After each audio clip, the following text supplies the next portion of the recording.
All right. So for mine assignment, we in class are going to read The Color Purple.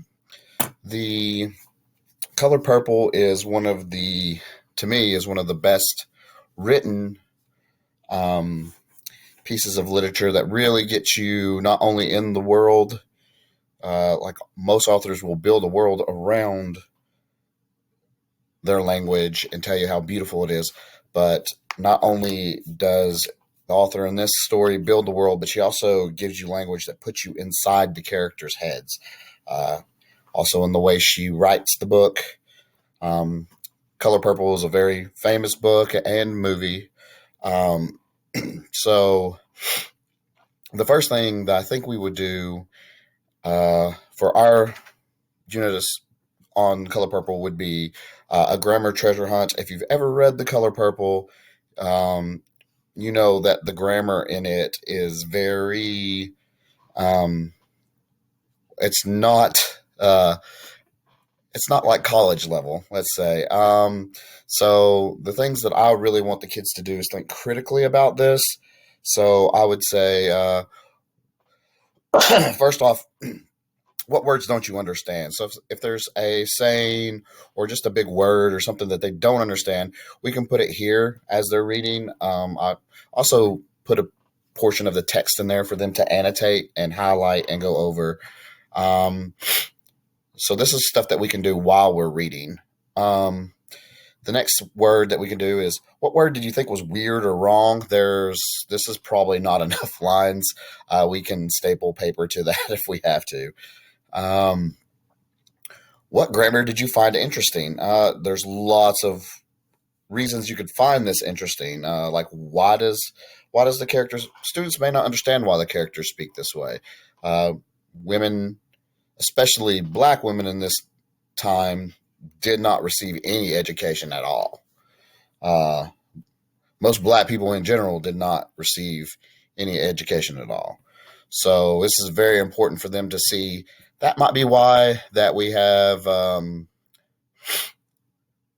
It might be why the grammar is interesting. They wrote how they spoke. There's like there's instances in the book where she writes the word poor, like Poor, uh, and I think she just puts Por, poor, or Pur, something like that. So it's very so that would be very interesting to write these down so you could see what caused that.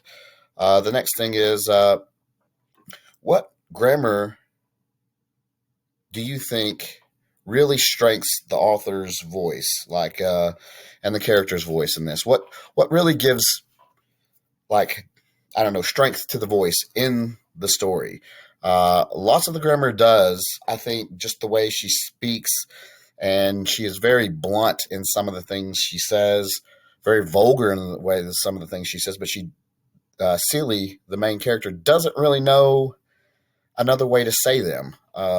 So does that tell us more about her? Once again, we come back to her education level and uh, her being able to have anything to do with the world outside of her own. Um, and then I put a short reading in here so they could go back over this and they could highlight and annotate. So this is just an example of what, you know, they did. So, like, here's another instance. So the writer's voice and the grammar, the kids may ask, this might be interesting, is that the fact that Mr. is, there's, she doesn't even have enough confidence in herself to write the male's name. So it's always Mr. Blank. There's also a minister in that she also calls the same thing. But this is her husband, and she calls him Mr. She never writes his name.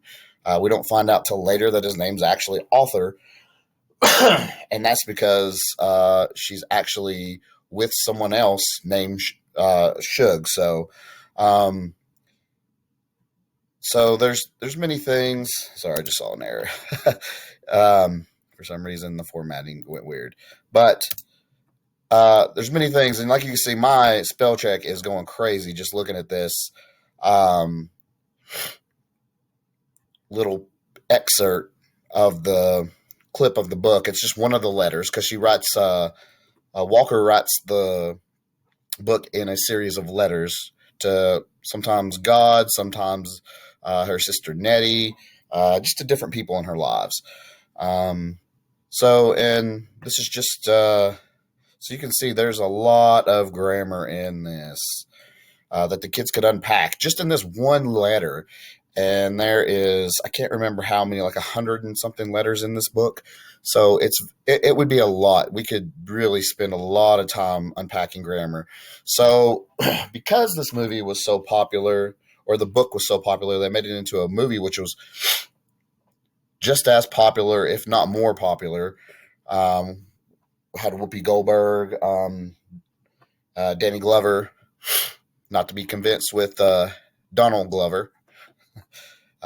Childish Gambino reference. Sorry, but so now we've read that. Let's go. Let's on our own. Let's go home and watch the movie, and then we can insert into the Venn diagram the language we heard from the book, and the language we heard from the movie, and the language we heard in both. And then my final project would be. I hate finding errors as I'm scrolling through there. But anyways, uh, so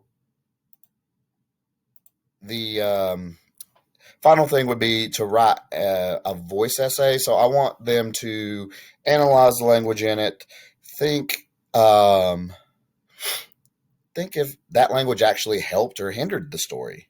Was it so much so that you couldn't really even get your point across? A student could argue that. Was it not enough? Was it the perfect amount? Did you like the way the book did it? Did you like the way the movie did it better? Um, all of this can be put into theirs. I want them to deep dive into it. Think about why the characters cannot, or why Celie writes in this fashion. Um, so yeah, so my students are going to do theirs on voice, The Color Purple.